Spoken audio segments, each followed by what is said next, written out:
Hi, and welcome to Wealth Tech Digest, where I cover the weekly happenings in the digital wealth market. My name is Ned Phillips, so let's dive right in today. Our first article today reports that JPMorgan Chase has been testing blockchain payments between orbiting satellites in space.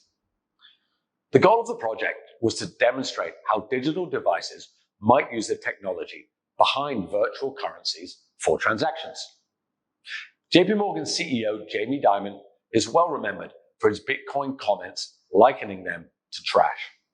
But now the company is trying to embrace the fast-changing technology of IoT, or Internet of Things. IoT refers to devices connecting to one another like smart speakers. And when these connected devices begin to complete transactions autonomously, JPMorgan wants to be ready. A smart refrigerator might order and pay for grocery items on an e-commerce website. Then that e-grocer fills the order and pays a self-driving car to make the delivery to the consumer. These are the types of transactions that banks are preparing for. Umar Farouk is the CEO of JPMorgan's blockchain business, Onyx. Farouk wanted to explore IoT payments in a fully decentralized way. And according to him, nowhere is more decentralized and detached from Earth than space. The JPMorgan blockchain team worked with a Danish company, GOM Space. GOM Space allows third parties to run software on its satellites. And JPMorgan's initial tests proved that it is possible to create a marketplace where satellites send each other data in exchange for payments. This accomplishment gets added to JPMorgan's Onyx unit and the introduction of their own digital currency, the JPMorgan coin.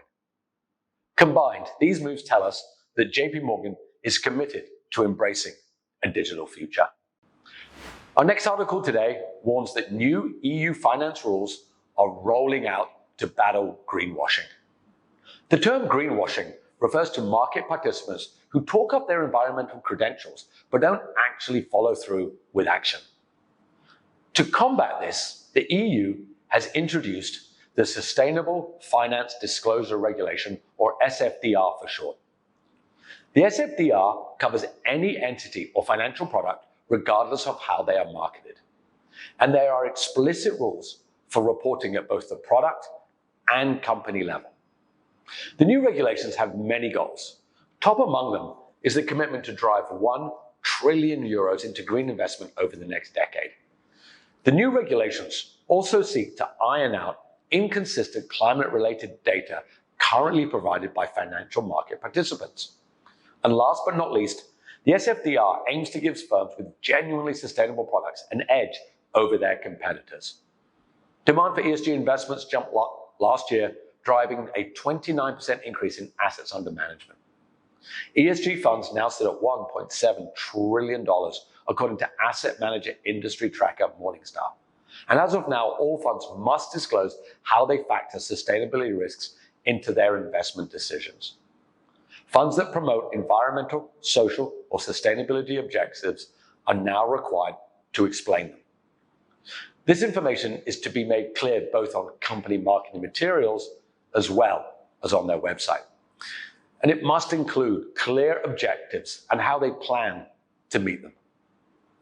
Beginning in June, firms with more than 500 staff members will be required to report on the negative impacts of their investment as well. And national financial market authorities will enforce potential penalties for non-compliance. But many in the field feel unprepared to meet these rules. EU regulators have not yet confirmed many details of the data that is required, and some are concerned that the data needed doesn't even exist. This has inspired many investment managers to wait until later in the year to determine how they can safely proceed with labeling their investments. And finally today, we cover the first appointment to Arabesque Asset Management's new CEO position. Herman Brill is set to join Arabesque and take on the responsibility for the company's growing sustainable investment strategies.